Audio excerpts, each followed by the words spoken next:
Welcome back. Tuning into the Codemaster Connection. So, got a really great story for you this evening, and it has to do with codependency and noticing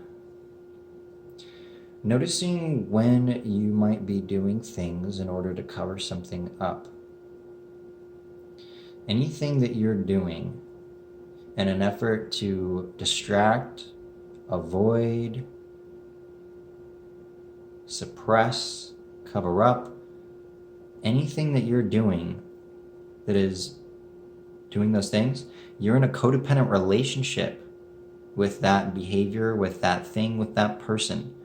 And the reason why you're in a codependent relationship is because you're giving a piece of yourself, a piece of your authentic self, to that thing in exchange for safety, in exchange for not having to deal with your own feelings. That's why it's just a codependent relationship. See, the thing is that a lot of people have, let's say, just the simplest addiction, the simplest example could be an alcoholic addiction or a weed addiction or any sort of addiction to drugs or substances. Now, it could be anything, but we're just going to use this as an example. So, someone who's addicted to marijuana, if you were to actually stop smoking for a little while, let's say you're smoking every day and you want to go 30 days without it. Everybody knows who has an addiction or has experienced addiction with marijuana says, well, I can go 30 days. It's no big deal. After the first 2 weeks might be the toughest, but after that, you don't really think about it. And my question to you would be, if you've done that before, and let's say you've gone 30 days without smoking, and then you actually choose to go back, does it get easier to leave it again? So if you were to leave it again for another 30 days, does that 2 weeks that were initially hard to get out of it, does that 2 weeks get longer, shorter, or does it stay the same? Because that's going to be a big indicator on whether or not you're in a codependent relationship with that. See, what we're looking at here is we're addressing the part of us that has like a bitch fit, to be quite honest. Or some part of us that's having like that has a bit of an outrage or anxiety or some sort of activated emotional charge energy. And that part of you is the part that needs to be engaged in, the part that needs to be embraced, the part that needs to be surrendered into, the part that ultimately needs to be cleared and healed. Because let's say you leave weed and you don't smoke marijuana, weed, cannabis anymore. And you smoked it for a long time, you decide to quit, takes you about 2 weeks to kind of get over the hump, and then you decide to never go back ever again, right?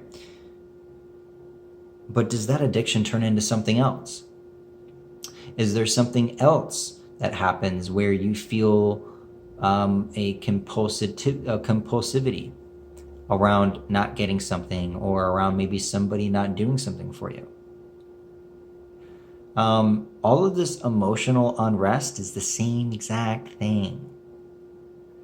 So you can either choose to cover that up and avoid it, not confront it, not actually clear it, because it can be cleared. Or you can choose to go into yourself, learn how to do this, go inside and actually heal this. to where you have more control over your life, where you're more reactive, or where you're more responsive instead of reactive. And it doesn't matter what it is. It could be a substance, it could be a person. Maybe somebody says something to you that may have gotten to you a long time ago, but just doesn't seem to get to you anymore. This all has to do with your natural growth and your lessons and learning your lessons and growing. But a way to accelerate that growth and really get down to the real business at hand, the real deal here, would be to go into that raw emotional material that's lurking in your subconscious. When it gets activated from something outside of you that happens, when that emotional energy comes up, because that's there.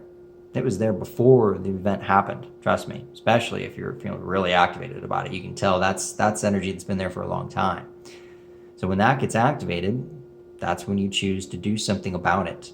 You choose to heal it and go into that energy, which I know nobody wants to do. It's really challenging and hard to do. So if you don't know how to do this, get a hold of me. This is a very specific process that I use. There's a lot of information on my website that can give you the necessary education on what it is and what exactly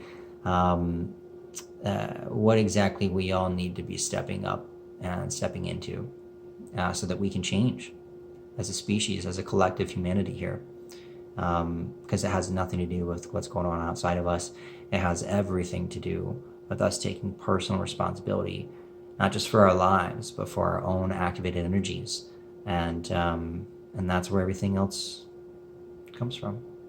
So address what's going on the inside of you, subconsciously, that's been there for who knows how long time. And you start clearing that out, and you're going to start changing as a person. And then your life will begin to change.